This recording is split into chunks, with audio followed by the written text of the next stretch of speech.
കർക്കിടക മാസത്തിലെ ആദ്യത്തെ വെള്ളിയാഴ്ചയാണ് മുപ്പട്ട് വെള്ളി ദിനം. ഈ ദിവസം ലക്ഷ്മി പ്രീതികരമായിട്ടുള്ള കർമ്മങ്ങൾ അനുഷ്ഠിക്കുന്നത് സാമ്പത്തിക ദുരിതങ്ങളിൽ നിന്ന് കയറാൻ സഹായിക്കുമെന്നാണ് വിശ്വാസം. സാമ്പത്തിക ബുദ്ധിമുട്ടുകൾ അഭിമുഖീകരിക്കാത്തവർ വിരളമാണല്ലേ. കരുതലോടെ ജീവിച്ചാൽ ചില സമയങ്ങളിൽ ചില സാമ്പത്തിക പ്രതിസന്ധികൾ നേരിടും. ലക്ഷ്മി ദേവിക്ക് പ്രാധാന്യമുള്ള ഈ ദിനത്തിൽ ലക്ഷ്മി പ്രീതികരമായിട്ടുള്ള മന്ത്രങ്ങൾ ജപിക്കുന്നത് വളരെ നല്ലതാണ്. സന്ധ്യയ്ക്ക് നിലവിളക്ക് കൊളുത്തി ഈ മന്ത്രം 108 തവണ ജപിക്കുക. ലളിത സഹസ്രനാമം, കനകധാര സ്തോത്രം എന്നിവ പാരായണം ചെയ്യുന്നത് വളരെ നല്ലതാണ്. സാമ്പത്തിക ബുദ്ധിമുട്ടുകളിൽ നിന്ന് കരകയറാൻ, അകാരണമായി കടബാധ്യതകൾ പെടാതിരിക്കാനും മഹാലക്ഷ്മി അഷ്ടകം 3 തവണ ജപിക്കുന്നതും നല്ലതാണ്. കർക്കിടക മാസത്തിലെ ആദ്യ വെള്ളിയാഴ്ചയ്ക്കും ഒരു പ്രധാനപ്പെട്ട ദിവസമാണ്. മുപ്പട്ട് വെള്ളി എന്നാണ് ഇതിനെ പറയുന്നത്.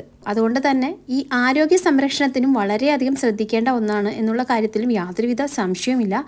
ഈ ദിവസങ്ങളിൽ 10 ഇല കൊണ്ട് കറി ഉണ്ടാക്കി കഴിക്കുന്നതും ആരോഗ്യ ഗുണങ്ങൾ വർദ്ധിപ്പിക്കുന്നതും വളരെ നല്ലതാണ്. അതായത് കർക്കിടക മാസത്തിൽ 10 ഇല തോരൻ കഴിക്കുന്നത് വളരെ നല്ലതാണ്. പ്രത്യേകിച്ച് ഈ കർക്കിടക മാസത്തിലെ ഈ മുപ്പട്ട് വെള്ളിയാഴ്ച, ആദ്യത്തെ വെള്ളിയാഴ്ച ഇത് കഴിക്കുന്നത് നമ്മുടെ ശരീരത്തിനും നമ്മുടെ ആരോഗ്യത്തിനൊക്കെ വളരെ നല്ലതാണ്.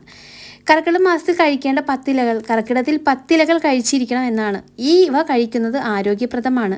താൾ, തകര, ചീര, മഞ്ഞൾ, കുമ്പളം, പയറ്, ചേന, ചേമ്പ്, ഉഴുന്ന്, തഴുതാമ എന്നിവയുടെ ഇലകൾ കൊണ്ട് തോരനുണ്ടാക്കി കഴിക്കാം.